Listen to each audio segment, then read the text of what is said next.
to invite the Senator for Kitui, the Honorable Sen.Wambua, to ask question number 034.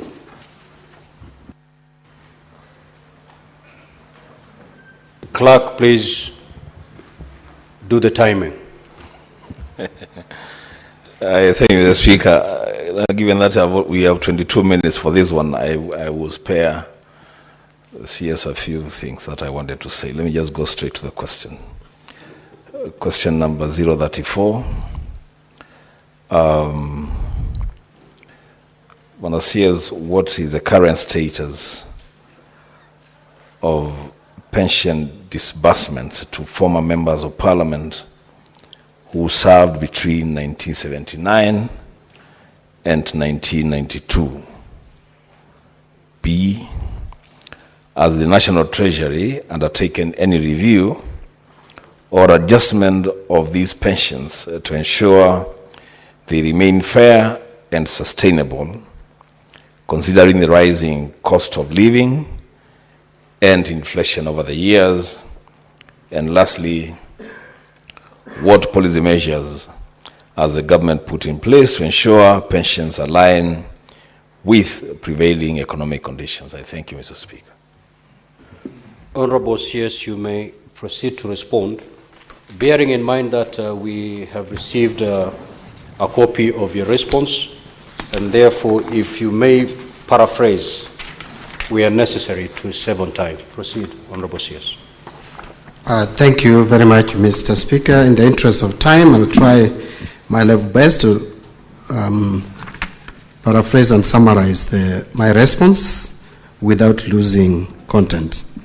Now, I rise to address question that was raised by Senator Sen.Wambua that is question number 034. Regarding pension disbursement to former members of parliament who served between 1979 and 1992. The current status is as follows. Honorable Speaker and honorable members, former members of parliament who served between 1979 and 1992 were eligible for pension benefits have been receiving payments in line with the Parliamentary Pensions Act, Cap 196, as revised in 2012. And this revision significantly enhanced their pension entitlements by adjusting the actuarial factor from 1/600 to 1/300. Effectively, this doubled their pension benefits. And as a result, these former members of parliament received a revised pension lump sum and an adjusted monthly pension following this the implementation of this section 8.2 of the Cap 196, revised in 2012. But there are also further efforts to review the pensions which have been guided by the recommendations of AJAABU Tribunal, which was appointed by the Parliamentary Service Commission, to review the terms and conditions of the service for members and staff of Parliament. To implement these recommendations, several legislative attempts have been made. So there have been several attempts to amend the Act to accommodate the AJAABU recommendations, which was recommending at least a living pension of $1,000 per month. There was the Parliamentary Pensions Amendment of 2019, which the bill which lapsed in January 2019. Then there was another Parliamentary Pensions Amendment Bill 2019, sponsored by Honorable John Mbadi, was MP then, and this was rejected on 24th of September 2020 following presidential reservations. It was passed by Parliament but rejected by the President. Then there is the Parliamentary Pensions Amendment Bill by Honorable John Waluke. This is the bill in 2023 to implement 100,000 minimum pension. However, it faced opposition first from the National Treasury, which raised concerns about fiscal sustainability, and of course the SRC, which also deemed the proposal unconstitutional. The Parliamentary Service Commission recommended further consultations with stakeholders. So those three reasons made the bill not to see light of day. So in light of these concerns and presidential reservations, the Parliamentary Departmental Committee on Finance and National Planning recommended the rejection of the bill in its entirety, which was done. Now, review and adjustments to ensure fair and sustainable pensions, as has been asked by the honourable member. I wish to report that National Treasury has undertaken several measures to ensure pensions remain fair, sustainable, and responsive to the rising cost of living. And these include implementation of the Pensions Increase Act, CAP 190, which since 1st July 2005, pensions have been reviewed every 2 years with an increment rate of 3% to help pensioners cope with inflation and rising living costs. Number 2 is actuarial valuation of public service pension scheme. Regular actuarial assessments are conducted every 4 years to evaluate pension liabilities, funding levels, and sustainability. The other one is a comprehensive actuarial review is currently underway to ensure the long-term financial stability of the pension system. Legal reforms to strengthen the pensions framework. The government is implementing legal reforms to align public service pensions with our constitution and recently formulated national retirement benefits policy. These reforms seek to create a more equitable, transparent, and robust pension system while ensuring fiscal sustainability. Number C, the policy measures to align pensions with economic conditions. Honourable Speaker, to protect pensioners from economic shocks and inflation, the government has implemented the following key policy measures. We have increased tax exemptions on pension contributions from 240,000 per annum to 360,000 shillings per annum. What that simply means is that previously, before December 27th, when we passed the Tax Laws Amendment Bill, every month pension up to 20,000 shillings per month or 200,000 per annum was exempt from tax if you contributed to a pension scheme. Now that has gone up to 30,000 shillings per month. This adjustment not only helps mitigate the effects of inflation, but also increase employees' disposable income, reduce payee liabilities, and promotes a stronger savings culture. This is one of the provisions in the Tax Laws Amendment Bill, which is now an Act of Parliament, that was very progressive, and we encourage Kenyans to support, and fortunately it was passed. The other one is tax exemption on pension benefits. The removal of taxes on pension benefits provides retirees with a higher post-retirement income, improving their financial well-being and ensuring a more comfortable retirement. I wish to report here, Mr. Speaker, that for those who may not know, that from 27th of December last year, anyone accessing his pension is now accessing it without paying any tax. And that is like saving 30% of your entitlement. And I think it has been very progressive. Those who have benefited from the same can attest to that. And also encouraging long-term retirement savings. These tax reforms create incentives for individuals to save more for retirement, strengthening financial security in old age and reducing dependency on government support in later years. We are also strengthening post-retirement medical care. Mr. Speaker, as you are aware, that we are now providing tax exemption on post-retirement medical contributions. If you are contributing to post-retirement medical scheme, you enjoy tax exemption. The other one is establishment of post-retirement medical funds. Treasury, through Circular Number 9 of 2024, authorized pension schemes to set up dedicated post-retirement medical funds, ensuring retirees have access to affordable and sustainable healthcare solutions. And Mr. Speaker, I'm sure you're aware that even Parliament is presently in the process of setting up this fund to take care of retired members of Parliament in their medical needs when they retire.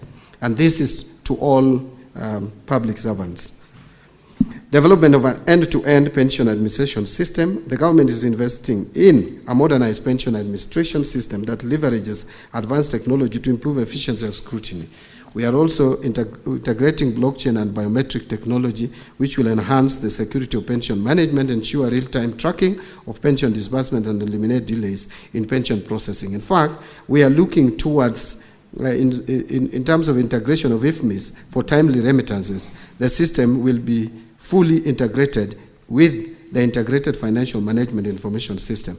The aim here is to transfer retirees automatically from being employees earning a salary to retirees earning pension benefits without going through rigorous steps of processing your pension. It should be seamless.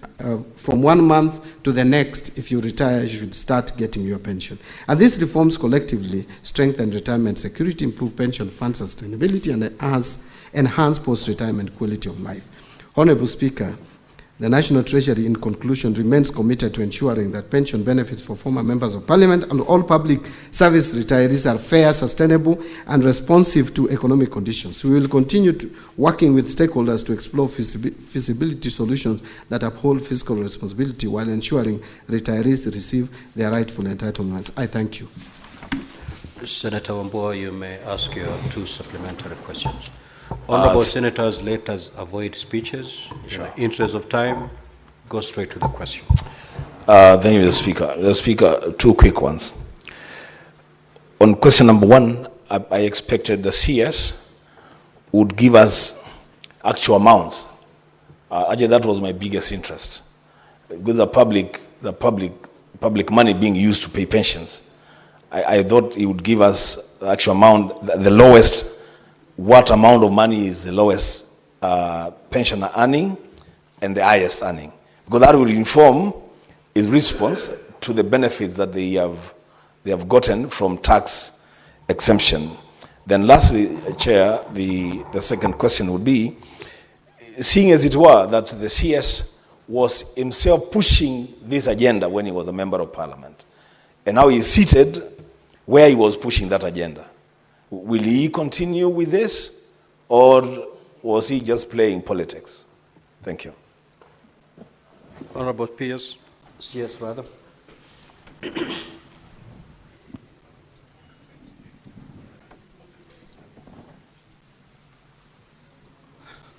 Thank you. On actual amounts that these members earn, I may not have the actual figure, but I'm told the lowest is in the region of about 28,000 shillings per month. It is fairly low, and that is why there was a recommendation from the Kiumi Commission to push it up to a living pension of at least 100,000 shillings per month, or 1,000 US dollars per month. It was, I think, put in US dollar terms. But this, I want to repeat again, that you can only be able to change it if you amend the law, because the law as it is, you cannot change the actual amounts that these honorable members or former members of Parliament earn.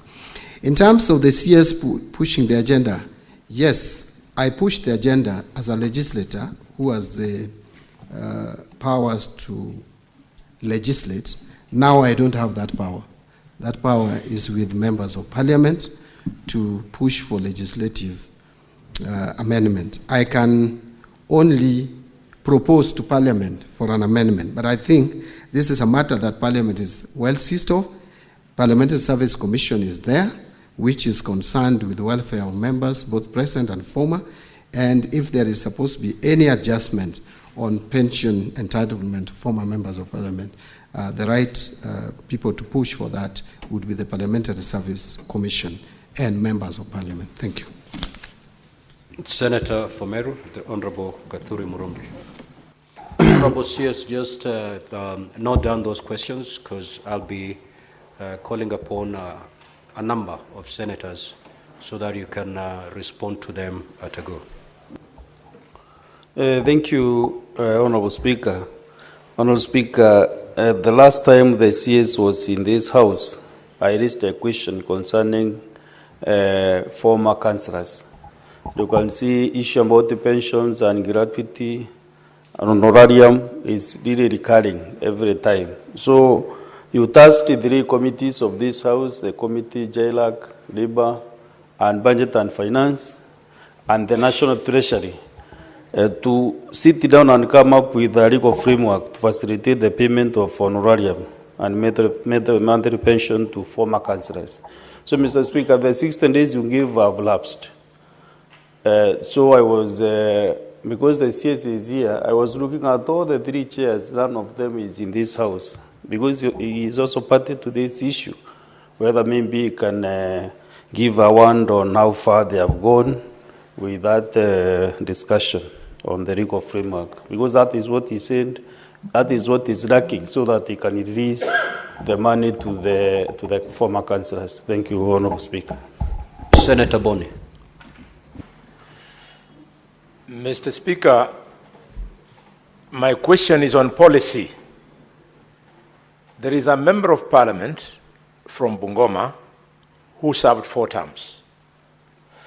But after serving 2 terms, it was interrupted. He started enjoying his pension. Then he came back, served another 2 terms. Now when he's gone back, he's unable to enjoy pension of 4 terms. Is it the policy of the government that such a member of parliament should be denied to enjoy pension of 4 terms? Instead, he's being referred to the first 2 years, first 2 terms, Mr. Speaker. The Senate Majority Leader. Mr. Speaker, a quick question. I have on my phone messages to the effect from the people that send me to this house, that when will the minister stop this practice where when public servants retire, they have to spend the next near 2 to 3 years chasing their pension file at Bima House. Mr. Speaker, many of them retired teachers, doctors, public servants. I have seen from the response of the minister that they're actually inputting an integrated blockchain and biometric technology. The only thing that is missing from the minister's answer is when. That's very important for the people that vote for me to come to this house to know that when they serve the public and eventually they retire, then they will receive their pension at the next month after, because that is how modern world should work, Mr. Speaker. Therefore, that's my humble request to the minister to know when. I thank you, Speaker. Senator John Ruto. Thank you, Mr. Speaker. My question is not very different from what the majority leader has asked, and it particularly concerns teachers and police officers who are retired.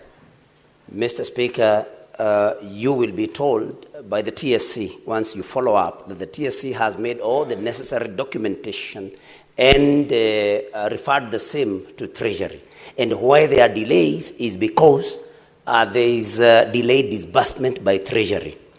And Mr. Speaker, I would want the CS to tell us what he is doing to prevent abuse of Article 223, because that is clearly where the problem with delayed disbursements are happening, where money is set aside for a particular purpose like this for settling, for sorting out pensioners under Section 223. I mean Article 223, then such monies are drawn and taken to other use. What is the CS doing to see to it that there is no abuse of Article 223? Thank you, Mr. Speaker. Senator Miraj.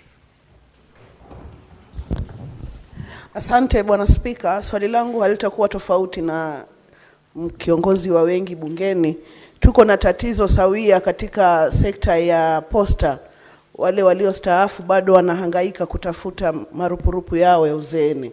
Tungependa waziri atueleze kuna shida gani wakati watu wametumia ujana wao kuitumikia serikali yetu, na wanapostaafu, wanapofika uzeeni, wanaanza tena kuhangaika kutafuta kiinua mgongo chao.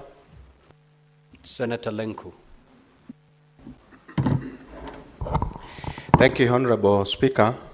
I think we also have the same sentiments on the issues of KCC staff, where we have a problem that 300 million has been a problem for retirees who retired so many years ago. And the national government, the government has never paid these retirees 300 million only, and that case is National Treasury. Could the Cabinet Secretary just shed the light on that?